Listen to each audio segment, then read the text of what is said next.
Tere! Mul on, kordan eelkõnelejaid, aga tõesti väga hea meel näha siin nii palju inimesi. Ja veel parem meel on teada, et tegelikult üleüldse ei ole meid seda konverentsi kuulamas nii palju kui siin, vaid meid on veel rohkem.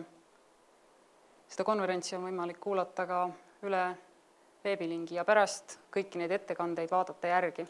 Nii et audients, kes on sellest teemast huvitatud, on suur ja selle üle mul on äärmiselt hea meel.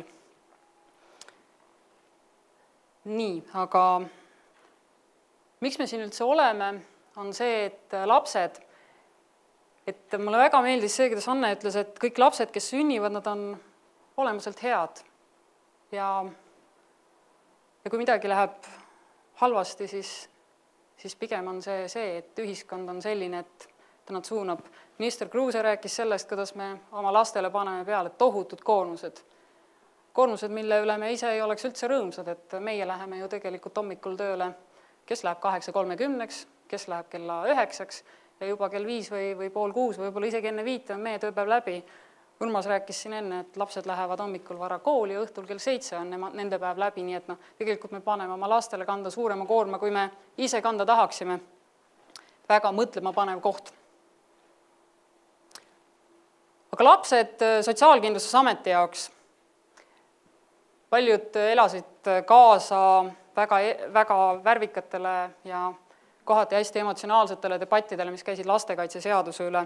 1. jaanuarist 2016 saab Sotsiaalkindlustusameti roll olema seista riigi tasandil, aidata neid lapsi. Vaadata, et kõik süsteemid töötavad käsikäes hästi, et ükski laps ei jääks ühtegi prakku, et Eesti riigis oleks olemas kõik vajalikud teenused, ükskõik on see haridus, sotsiaal, tervishoid, vahet pole millises valdkonnas.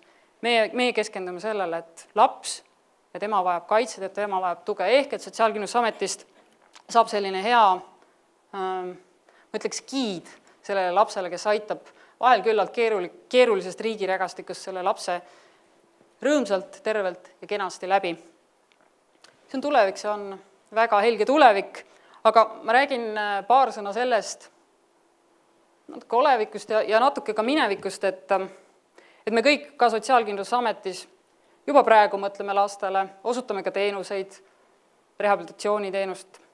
Aga üks hetk oli see koht, kus et samad lapsed, me teame, et laste päralt on tulevik, laste heaolusse tuleks panustada aega, raha ja nii edasi, sõnad, eks ju. Ja üks hetk olime me olukorras, kus meid tabas paragrahv ja meid tabas samaaegselt ka küsimärk.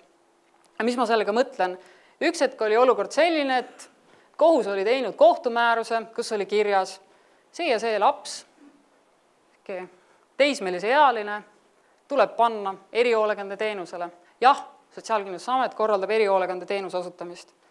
Kõik teame, osa ei tea, võib-olla igatahes käin üle paar sõna, mis asi on erihoolekande teenus, kohtu poolt määratud erihoolekande teenus. See pole rohkem ega vähem kui seda, et kohus otsustab, sina, ütleme näiteks Juta, sa oled ohtlik iseendale, ohtlik teistele, sa vajad teenust. Sa ise ei tea seda võib-olla või ei anna endale aru, et sa vajad teenust, seega kohus otsustab sinu eest, et sa vajad teenust ja sind pannakse kuhugi, sõna otseses mõttes pannakse kuhugi, saadetakse kuhugi ja tegelikult keegi ei hooli enam sellest, kas sa seda tahad või ei taha.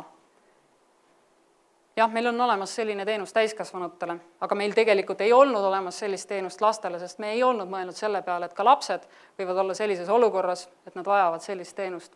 Kohus oli selle otsuse teinud ja mina juristina mõistan väga hästi, kuidas kohtu tehtud otsus on sulle täitmiseks. Mis me tegime? Meil oli laual paragrahv, meil oli laual väga palju küsimärke ja meil oli väga selge teadmine, et meil on auk. Suur auk.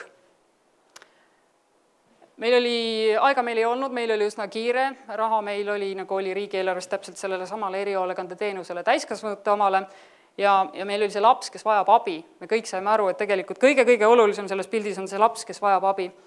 Me vaatasime üle, et kes tollel hetkel osutasid erihoolekande teenust, mis oli mõeldud täiskasvanutele ja kus teised kliendid on ju täiskasvanud, kes on olnud ohtlikud iseendale ja teistele. Ja ärme unusta, et laste puhul on üks eripära, mida täiskasvanute puhul ei ole, lapsed peavad käima koolis või vähemalt saama hariduse, nad ei pea ilmtingimata minema koolimajja kohale, ka õpetaja võib nende juurde tulla, variante on palju, aga laste jaoks on äärmiselt oluline, et nad saavad oma hariduse. Mis siis tähendas seda, et panime pead kokku ja mõtlesime välja kõige paremad lahendused ja leidsime selle olemasoleva süsteemi raames võimaluse, kuidas see laps jõudis teenusele. Aga ta jõudis teenusele, mis ei olnud välja mõeldud keerukamalt võib-olla öeldes disainitud üleüldse mitte lastele. Aga ta siiski sai abi ja teda koheldi tegelikult teistmoodi, sest me kõik saime aru, et ta on laps. Aga väga selgelt me saime aru, et tegemist on auguga. Aga siiski me suutsime seda last aidata ja sellise olukorra pealt me mõtlesime välja, et laste jaoks on eraldi teenust vaja. Ikka endiselt oli meil vähe aega, vähe raha, vähe ressursse, väga suur tahtmine ja ühiselt pingutustega, teenusosutaja pingutus, riigi pingutus, me tegelikult jõudsime selleni, et nüüd on meil olemas täiesti eraldi teenus, kus riigieelarvest kinni makstud erihoolekandeteenus lastele. Aga ainult nendele lastele, kes on seotud selle paragrahviga, ehk et saadetakse sinna sunniviisiliselt 8 last on need, kes seda teenust on praegu saanud. Kokku on teenuse kohti 6. Ja muidugi alati on kuklas see küsimus, et mis siis, kui tuleb see 7. laps, et kas me oleme siis jälle tagasi olukorras, kus me peame ta saatma sinna, kus tegelikult on täiskasvanud ja kuhu me ei tahaks ja kõik see mõttekäik, mis me enne läbi käisime. Igatahes 8 last, aga endiselt tegelikult auk. Natuke väiksem auk, sest kui teenus töötab hästi ja imast väga hästi teenus ka töötab, siis need lapsed saavad paremaks ja juristide keeles tähendab see seda, et see laps ei ole enam ohtlik iseendale ja teistele ja ta tuleks sellelt teenuselt saata ära, aga kuhu? Sinna auku. See auk on väiksem, kui see eelmine auk oli, aga see auk on olemas. Aga ärme vaata sinna auku liiga palju, vaatame, et mis siis ikkagi tulevik ja juba ka olevik, et õnneks on meil nüüd natuke aega. Meil on raha tänu Norra finantsmehhanismile pluss väike riigipoolne, Eesti riigipoolne omafinantseering. Ja selle aja ja rahaga meil tuleb saavutada eesmärk. See eesmärk on väga ambitsioonikas. Me peame looma uued teenused. Teenused peavad reaalselt olemas olema. Tuleb laps, tal on vajadus, on teenus kohe. Ei ole niimoodi, et sa oled järjekorras, ootad seal pool aastat või lapse elus pool aastat on uskumatult pikk aeg, eriti paistab see silma siis, kui see laps on sündinud ja pool aasta pärast need on 2 täiesti erinevat inimest. Üks on selline, kes, te kõik teate, millised väiksed lapsed on ja millised on pooleaastased lapsed. Ehk et tuleb luua teenus, mis on olemas. Teenus, mis vastab selle lapse vajadusele.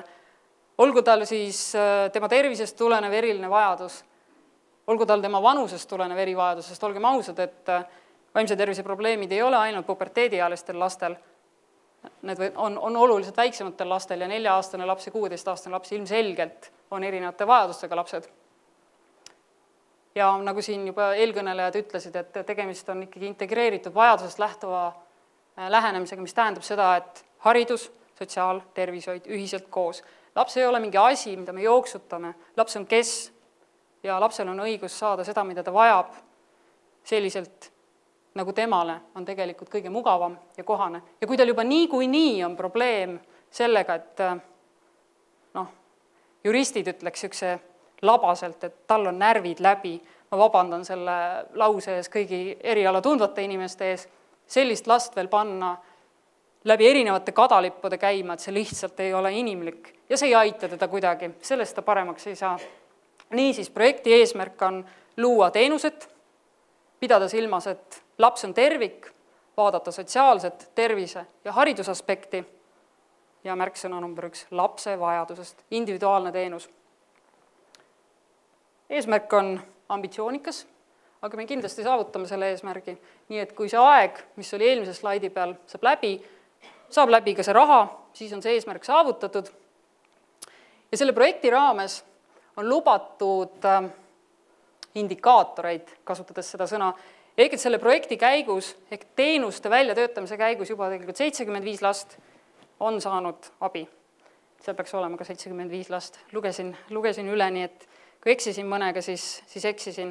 Aga et mis on oluline, et need 75 ei ole ainsad, kes saavad kasu. Et et oluline on see, et tekib teenus ja siis iga laps, kellel tekib vajadus, saab seda abi ja see on juba rahastatud siis kenasti riigieelarvest. Nii, minule antud aeg on otsas, ma tänan teid, ma soovin teile väga põnevat ja arutelude rohket päeva, tihe päev, äärmiselt huvitav ja tänan teid, et te hoolite. Aitäh!